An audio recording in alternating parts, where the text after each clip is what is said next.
Alors la première habitude, c'est la réunion hebdomadaire que j'organise pour le moment en visio avec le site de Manosque et la Seine-sur-Mer. Donc on l'a gardée post-confinement et on va la garder après.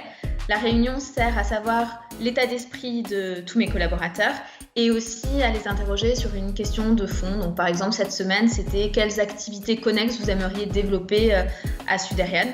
Donc ça me permet aussi de faire de l'intelligence collective et surtout de voir l'ensemble des collaborateurs et qu'ils puissent se voir entre eux également puisqu'on est sur 2 sites.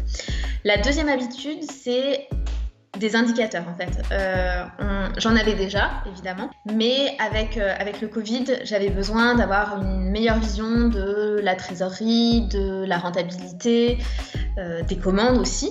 Donc j'ai développé un certain nombre de tableaux de bord via Power BI qui est un outil qu'on vend, donc on était bien placés, mais j'ai utilisé en interne ce qu'on vendait et c'est génial et je vais le garder.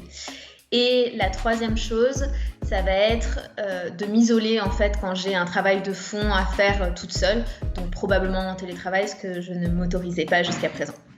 Une des habitudes que je vais garder après le confinement, c'est la mise en place de tutoriels. En fait, au début du confinement, à Suderian, on a eu un pic de charge typiquement de mise en place de VPN nomades pour nos clients, donc pour leur permettre de travailler. Donc on avait beaucoup de travail à faire répétitif chez le client, répétitif dans le sens où c'est la même chose pour chaque client.